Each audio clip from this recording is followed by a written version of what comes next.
We ask all of you that can stand, please stand for the reading of the word of the Lord. Thank you, Lord.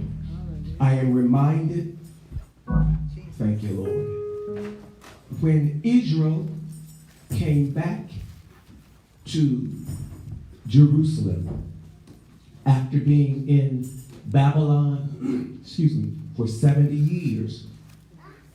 They were in a foreign land, but God brought them out. Hallelujah. God brought them out. And the Bible tells us in the book of Ezra, the book of Nehemiah, that how Israel stood for the reading of the word. They stood, and the Bible says they stood from sun up to sundown. Amen. Hallelujah! They stood from sun up to sundown because they realized what they had missed. They realized of the power and the might of God. Saints, sometimes we have to learn how to press our way beyond how we feel. Last week, as we opened up our Bibles to the book of Matthew, chapter number 17, I was talking to Minister Williams. Matthew chapter 17, verses. Everybody get a Bible. If you go to school, you have your school book. Hallelujah. You don't go to school without your school book. You don't sit in class without a book. How can you sit in the house of God without your word? Jesus.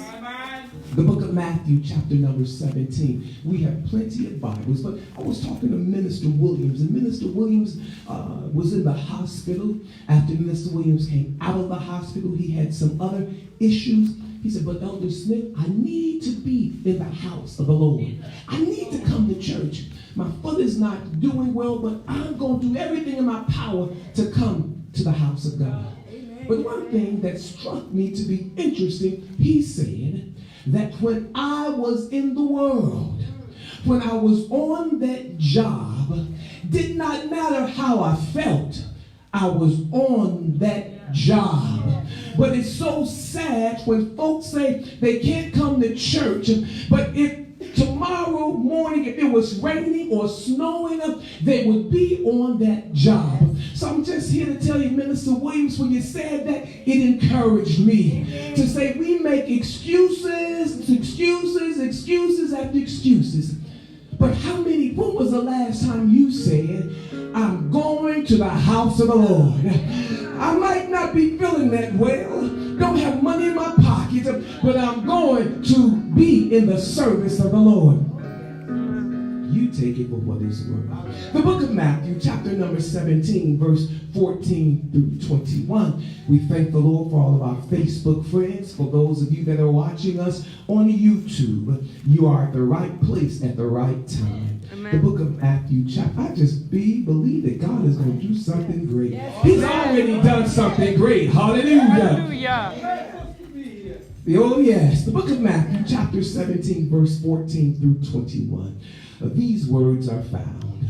And when they were come to the multitude, there came to him a certain man, kneeling down to him and saying, Lord, have mercy on my son, for he is lunatic and sore vexed, for oftentimes he falleth into the fire and oft into the water.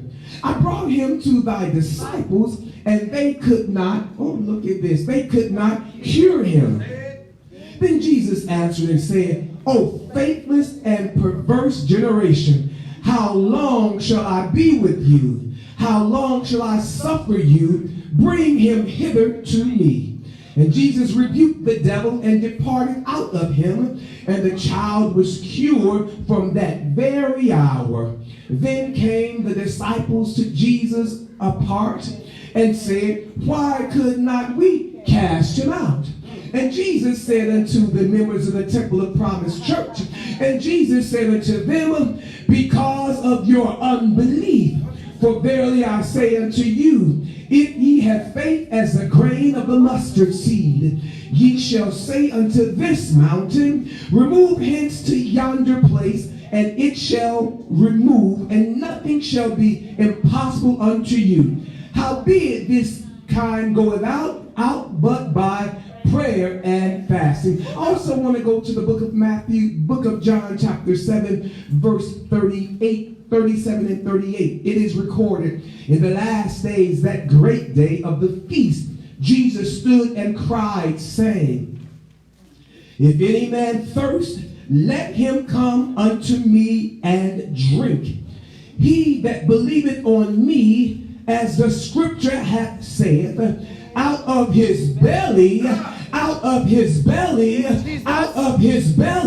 shall flow rivers of living water.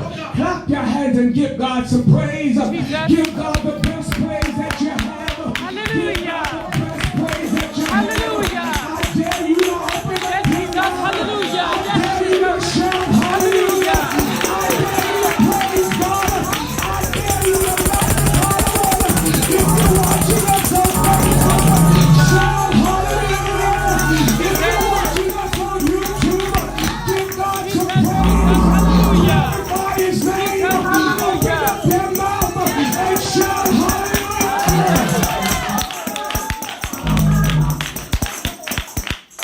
Thank you, Lord. Yes, Lord God. Yes, I'm going to speak to somebody on today. thank you, Lord God. The magic is not in the faucet. Jesus. The magic is not in the faucet. Thank you, Lord God. You may be seated in the presence of the Lord. Jesus.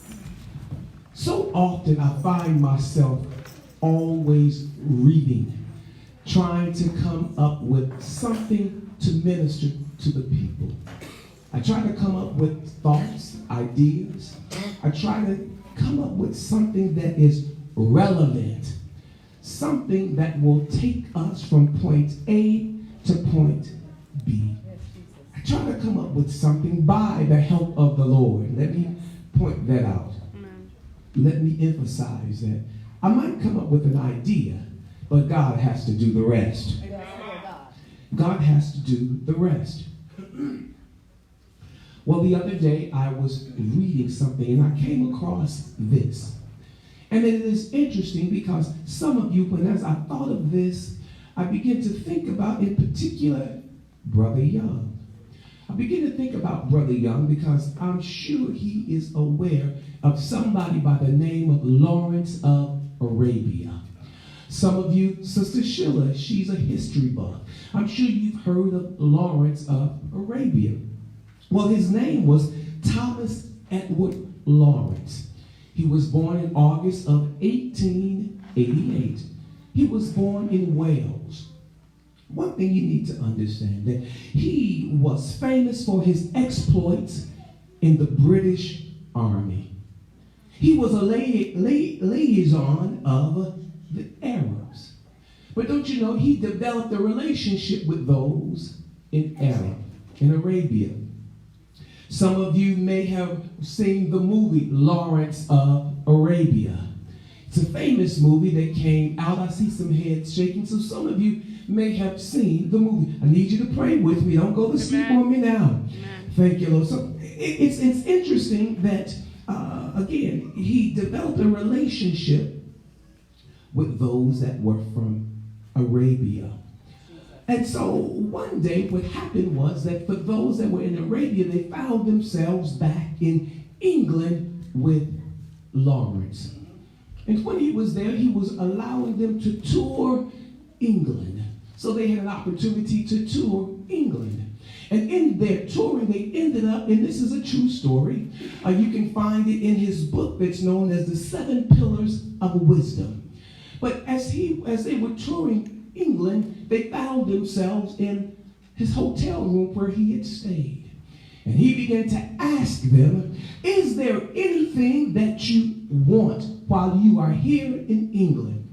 They were touring the hotel room and they ended up in the bathroom. And when they were in the bathroom, you know what they noticed? They noticed a faucet. And they looked at that faucet and they said, this is what we want. We want this faucet so that we can take this faucet back with us. Well, don't you know that they thought that the faucet produced water.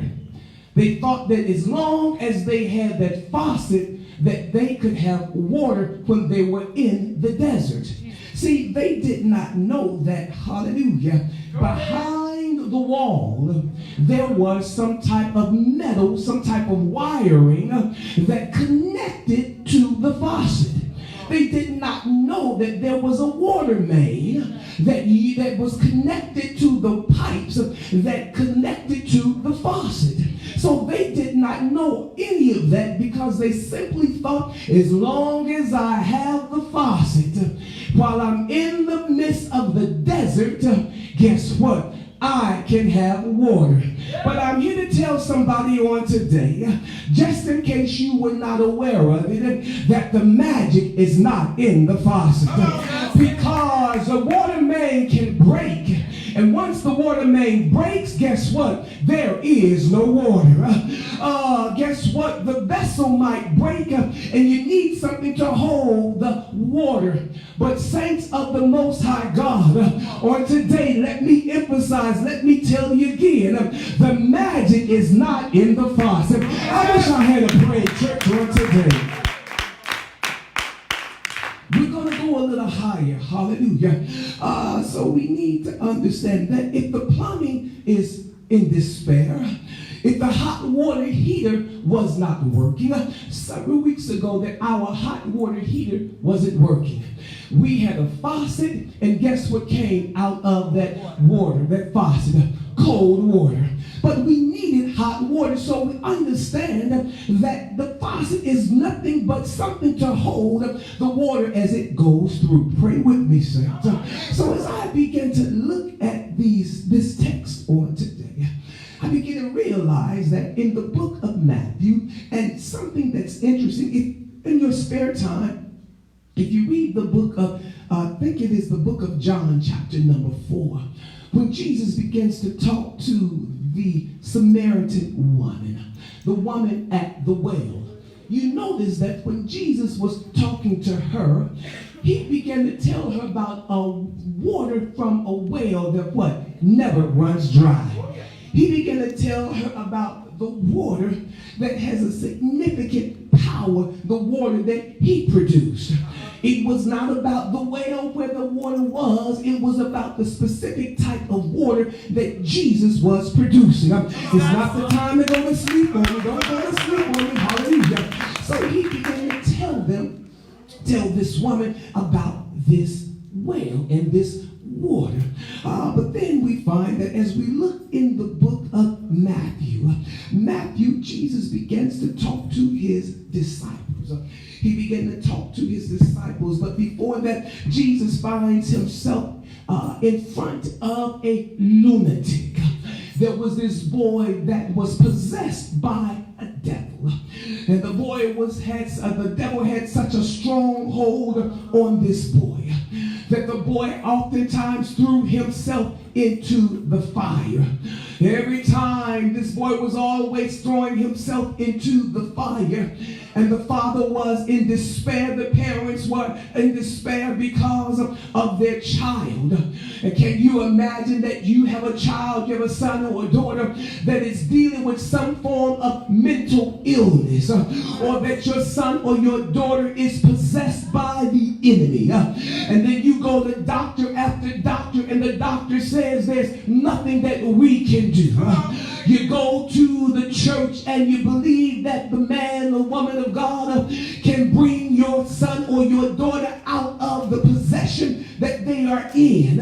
But you leave the house of God feeling the same way that you came in. I can't speak for you on today, but it would make my heart feel so heavy that my son is going through this and there is nothing that I can do. And so the Bible tells us in the book of Matthew, chapter number 7, we realize that the disciples are powerless.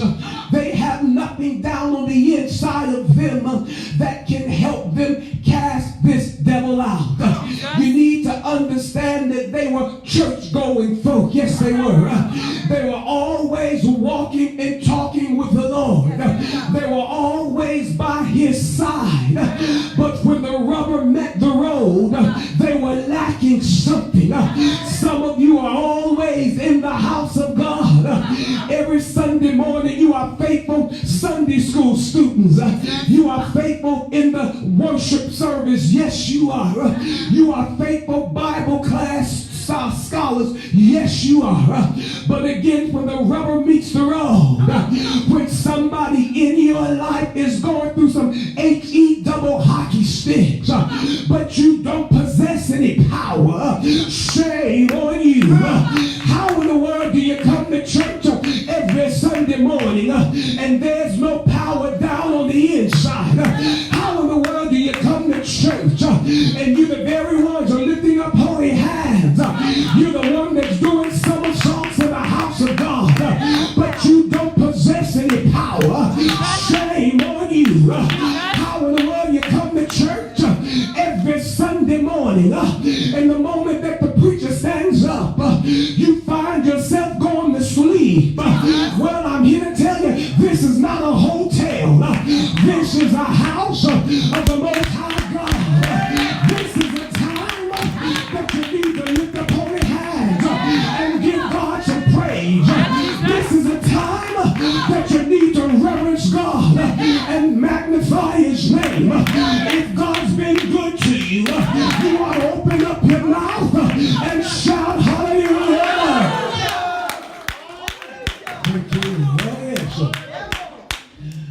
But you know something?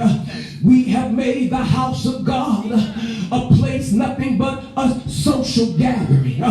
We come to the house of God, and when it's praise and testimony service, let it not be that I got a praise to give because I'm so eager to praise and magnify God. I'm so eager to stand on my feet and tell you what God has done for me.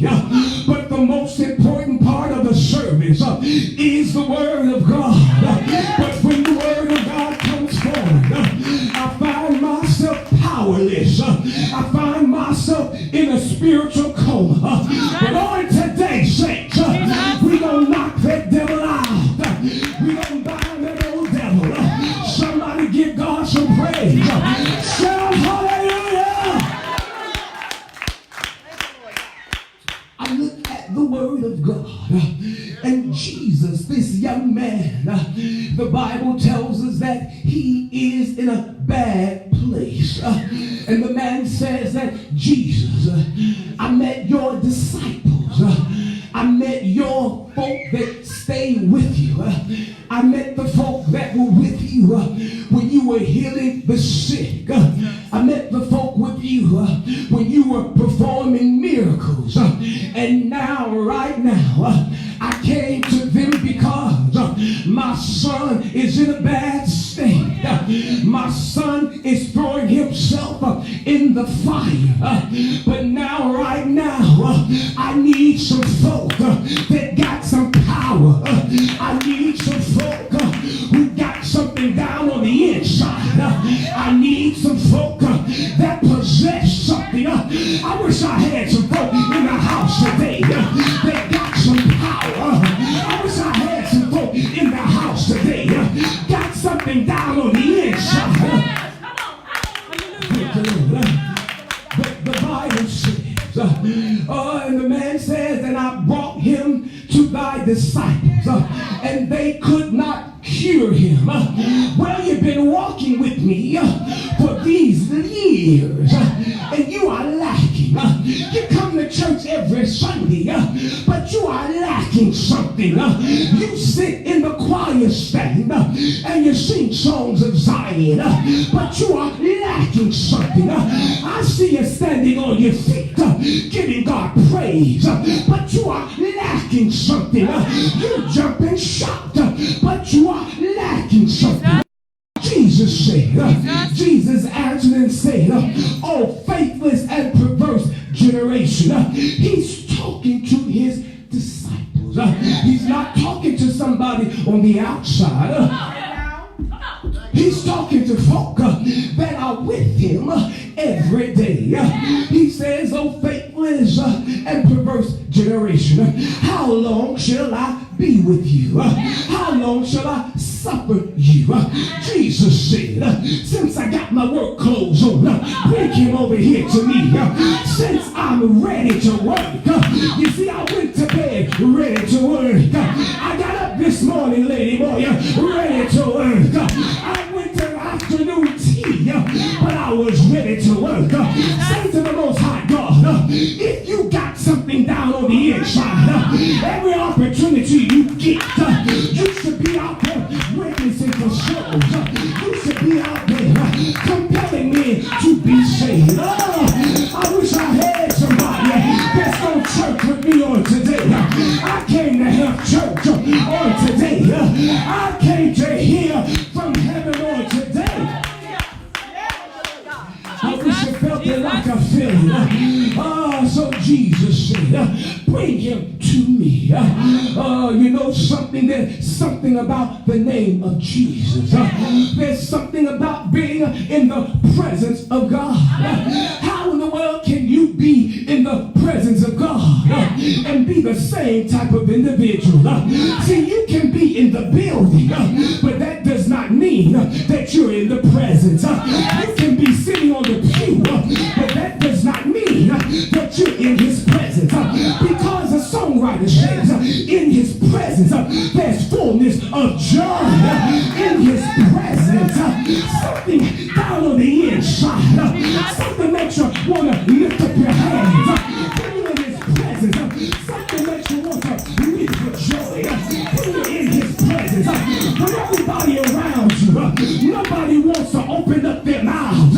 But when you are in his presence, I don't care who's sitting next to you, you got to open up your mouth. You got to scream. You got to wave your hands. You got to leap for joy because you are in the presence of God. I wish I had just a few folk who are in the presence of God.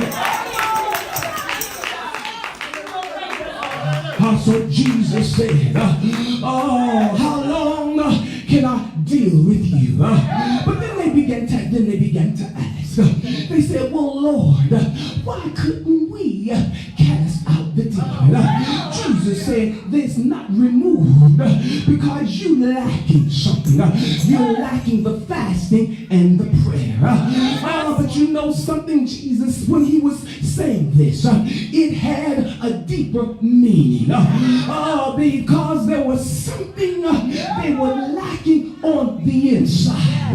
There was something they did not grasp a hold to. While Jesus was there with them, they did not need something because he was right there with him. I'm here to tell somebody today, the magic is not in the water. The magic is not in the faucet. You might say, what in the world does that have to do? But you know, I continue to read the scripture, and then I continue to read the scripture, and I find myself in the book of John. And during this time in the book of John, it was the feast of the tabernacles, Brother Mitchell. It was the feast of the tabernacle. It was also known as the feast of booths. It was also known as the ingathering.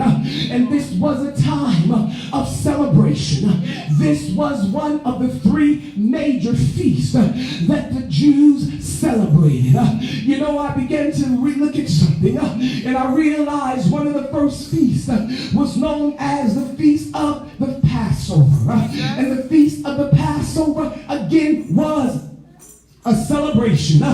Saints, when we enter to the house of God, we should be ready to celebrate. I don't need anybody to tell me to wave my hands. I don't need anybody to tell me to leap for joy. Israel, hallelujah. The Feast of the Passover. It was one of the three major feasts. The Passover was from slavery to freedom. When God brought them out, when God brought them out of bondage, when God brought them out of Egypt and set them free. me. I wish I had just a few folk who knows how it feels to be bound. But now you know how it feels to be set free. Do I have anybody free on today? Do I have anybody free? Anybody free in Jesus? Anybody free in Jesus? Anybody free in Jesus? You want to wave your hands if God set you free. If you were bound in Egypt, but God said, come on out, I'll set you free. Get out of your past, and I'm going to take you to a place that you've never been before. I'm going to show you some things that you've never seen before. I'm free. The songwriter said, I'm no longer bound, no chains holding me. I praise God, I've been set free.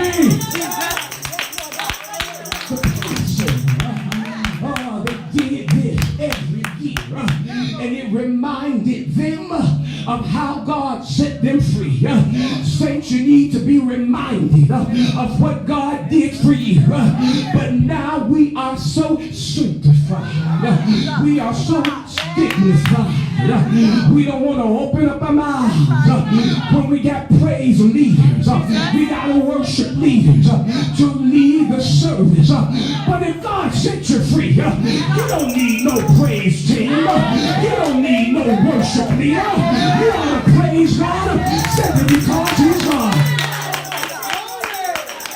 But we come to the house of God and we wait on the worship team to get our fire going. But honey, I'm here to tell you, you need to get the fire burning all by yourself, because there might come a time when the worship team does not have any fire themselves. And what's going to ignite your fire? If you don't got the Holy Ghost, shame on you. You need the Holy Ghost to ignite your fire. Hallelujah. But then at the Passover, there was another major feast. It was known as Pentecost. Pentecost was Jesus. I'm feeling this thing. Oh yes. Pentecost was another major feast.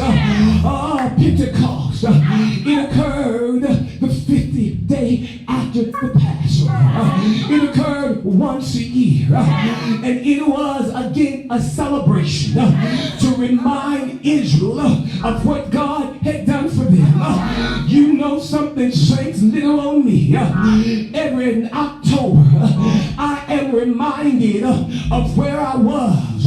I just celebrated 5 years being cancer free. I just celebrated 5 years. I don't have to give.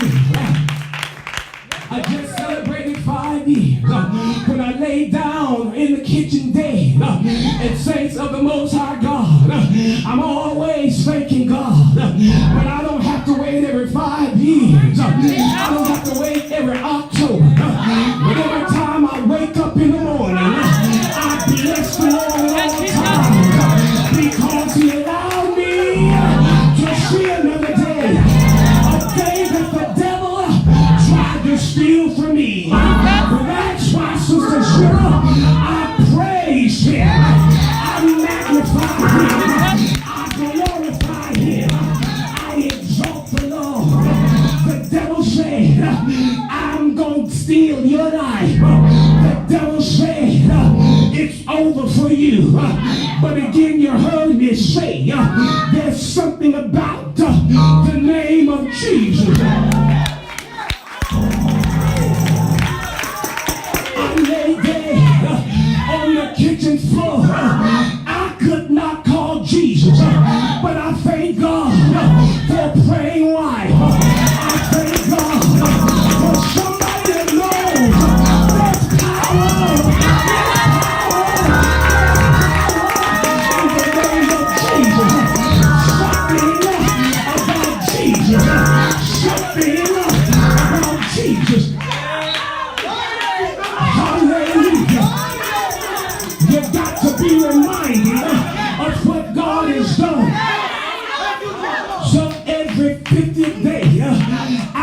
feast of Passover.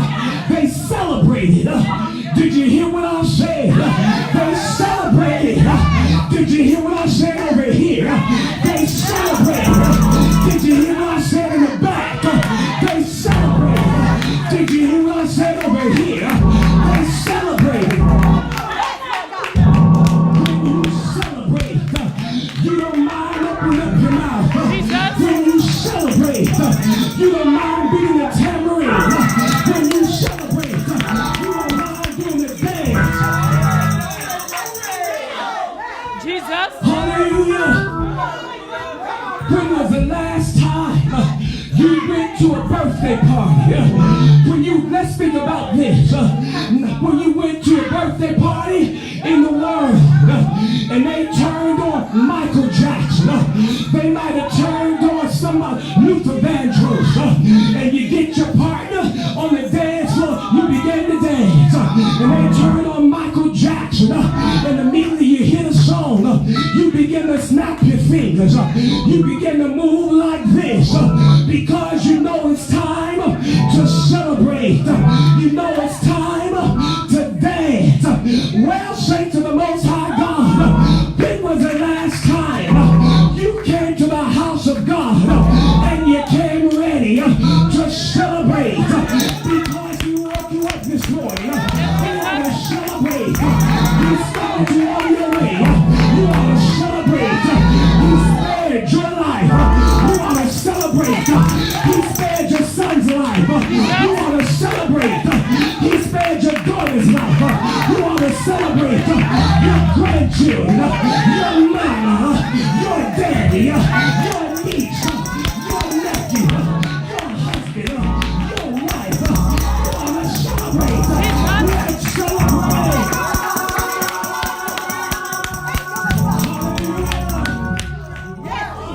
The last feast, and during this text, it is the feast of the tabernacle, and Jesus, hallelujah, He's telling them that it is not time for me to make known who I am.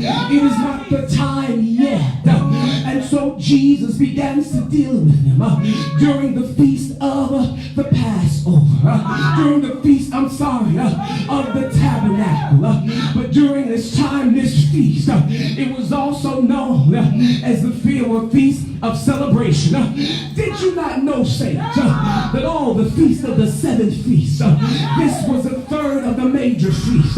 They were all times of celebration. Now, how in the world that they did not have what we have? Can you come into the house of God and do not celebrate? Something puzzles me. I'm puzzled in my mind. I don't understand. I don't understand. How in the world can you come to the house of God and don't celebrate? Jesus. Are you alive today? You ought to celebrate. Can you lift up your hands? You ought to celebrate. Hallelujah. So the feast, hallelujah. Lord, let me slow down. The feast of the tabernacle. Oh, Jesus, during this tabernacle, this feast, they began when they came out of Egypt. They were walking in the wilderness for 40 years.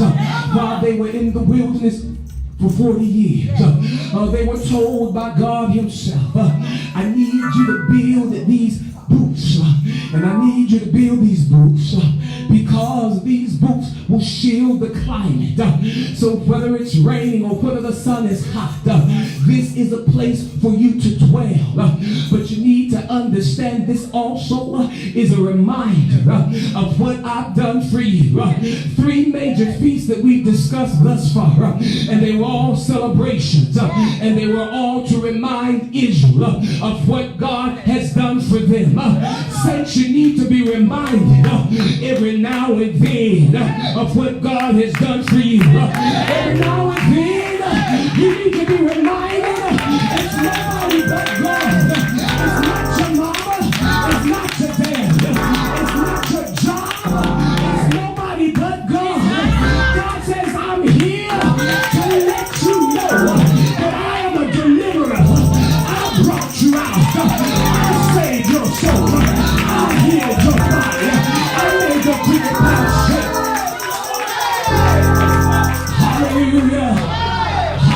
Hallelujah. But you ask me again, Pastor, what in the world, what in the world does the faucet have to do with this? But then we find ourselves during this feast of the tabernacle. And in this text we find that Jesus, he is reminding them, hallelujah, now he departs for Galilee and he finds himself that he begins to prophesy. He says in the last days, that great day of the feast. So this is the last day of the feast. The feast was 8 days. 8 days of partying, Brother Johnny. You know how you partied in the world. And I've heard some folks say they partied from sun up to sundown. They were just having a good time. They were just having a good time. They may have had the 40 ounce. They may have had this. But they partied all night long until they finally left the house. Well, they were celebrating all week long for what God had done for them. And the final day they rested. But Jesus said, he says, if any man thirst, let him come unto me and drink. He said, if any man thirst, let him come unto me. He that believeth on me, as the scripture hath said, out of his belly shall flow rivers of living water. Well, I'm here to tell you right now, saints, there is a vessel and there is a faucet. You need to understand the believer is the vessel. Hallelujah. But your belly is the faucet. You that are the believer, you are the vessel. Don't you know that you might have a sink at the house and the sink is the vessel, but a part of that sink is a faucet. But the faucet, hallelujah, the water comes out of the faucet. Well, the water comes out of the belly. But I'm not talking about drinking water. I'm talking about living water. I'm talking about water that never runs dry. I'm talking about Jesus is the living water. Jesus is the water. I thank God, Brother Young, I'm a vessel that I'm used by God. But God said, I need some faucets on today. I need some faucets. I need a faucet. I need a faucet. Hallelujah. You have been a vessel. Hallelujah. But on today, God said, I need a faucet because I want something to flow out of that vessel. I want something to flow. Hallelujah. Hallelujah. We got folks, Sister Deborah, they say I'm a vessel by God. I've been used by God. Well, they might believe that they are a vessel, but it's not about the vessel on today. It's not about the vessel, because there are a lot of folk who say they're a vessel, but God says I need a faucet. Hallelujah. Hallelujah. I'm going to put something in that faucet so when it flows, it's coming out. It's coming out my belly. It's living water that never runs dry. Living water. Living water.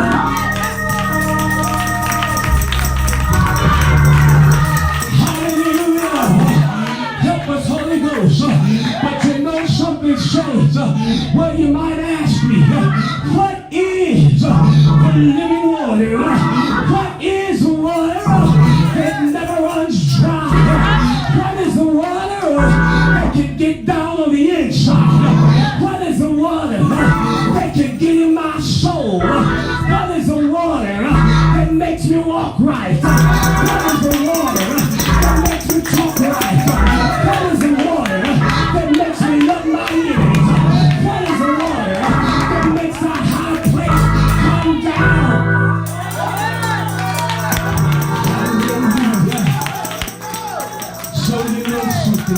a faucet is?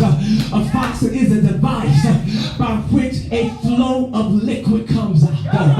It is a device. Hallelujah. But that device is connected to something. Remember the Arabs. They thought if they took the faucet, water would automatically come out. But they were not connected to anything. Is somebody connected on today? Are you connected? Are you connected? See, some of you think, well, I come to church. Well, all I hear the preacher moan and groan. And that makes me a vessel. But God says, I don't need a vessel today. I need a faucet.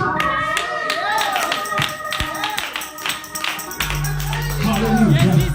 I said, Lord, what in the world is that's flowing down on the inside? Well, you know, I opened up my Bible and I found the answer. It says, and when the day of Pentecost, another celebration. I feel like partying on today. You want to party with me, Sister Williams? You all got somebody that want to party. Sister Annie Williams, you want to party on today? You want to celebrate on today? You want to dance with me on today? The Bible says, and when the day of Pentecost, again another celebration was fully come. They were all with one accord in one place. So the vessels were there. The vessels were in the house. And it says, and suddenly out of nowhere, and suddenly there came a sound from heaven as of a rushing and mighty wind, and it filled all the house where they were sitting. And it says they were all filled, and they all appeared unto them cloven tongues like as a fire, but it sat on each of them. So it says that something on the outside was occurring, but it got on the inside. But it sat on top of them. But the water was not flowing. See, it's not about the hallelujah. The magic is not in the faucet on today. Oh my God, my God. So it says that the wind on the outside, it was flowing on the outside. The wind was blowing on the outside. But the faucet was tapped into. Have you ever tried? Hallelujah. Have you ever noticed a faucet that had been off for a long period of time? It takes a while to get the water flowing. The faucet had been off for a mighty long time. See, they walked and talked with Jesus. Jesus was telling them, they were telling the Lord all about their stories. But then Jesus was now dead. And while he was there were nothing but vessels. But he said, now I understand that, hallelujah, that we're trying to get the faucet flowing on the inside of you. The faucet had been dormant. Sure, you were my vessel, but now I want to give you something that never runs dry. And so now the word of God says, as they began to pump and prime, I could hear the noise. The noise was them pumping and priming that faucet. The wind was blowing, and as the wind was blowing, it was pumping and priming. Have you ever tried to pump and prime a well? Hallelujah. You begin to knock on that well. You begin to pump and prime, and you hear the noise begin. You hear the gurgling sound. Where there was a sound of wind, was the gurgling sound. But God says, keep on pumping. I'm almost there. Keep on pumping. I'm almost there. I'm almost there. Keep on pumping. Keep on pumping. Keep on pumping. The sound, Sister Sheila, it got louder and louder. It got so loud. They said it was a sound of the rushing mighty wind. And so now the sound of wind, it got on top of him. But God says, you got to pump a little bit more.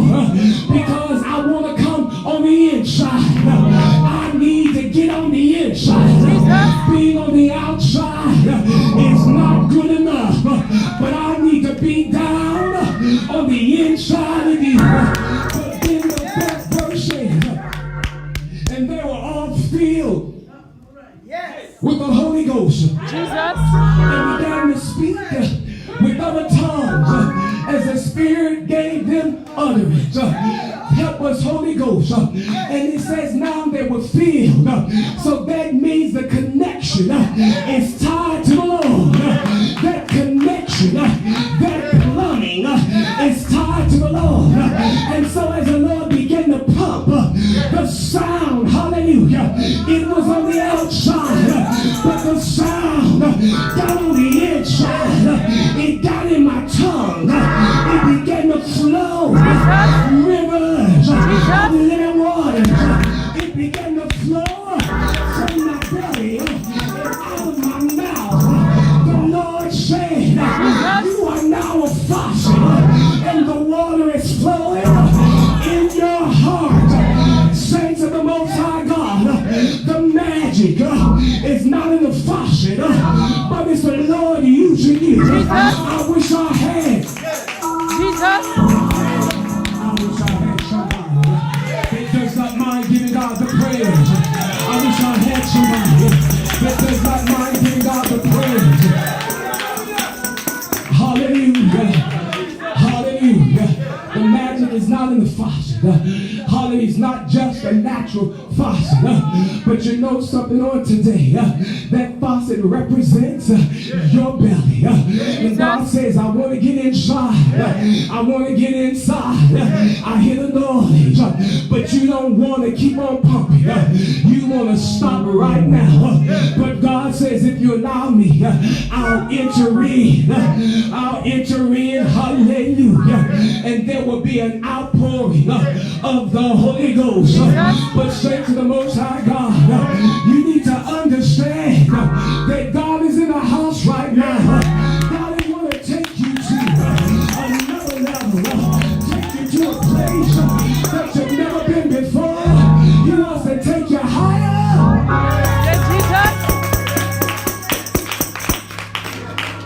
They took that faucet and they took it back to Arab with them. But could you imagine how they must have felt? They had this faucet and nothing came out. Nothing came out of that faucet. They just had a faucet. But guess what? Something can come out of that faucet in you today. It can come out of that faucet today. But the choice is up to you. Let us stand on today. The magic is not in the faucet. It's not about a natural faucet. I'm talking about a spiritual faucet. Out of your belly shall flow rivers of living water. And the Lord on today says, I need some faucets. I got enough vessels. I need some faucets. I need some faucets on today. Yes. Is there anyone in this house today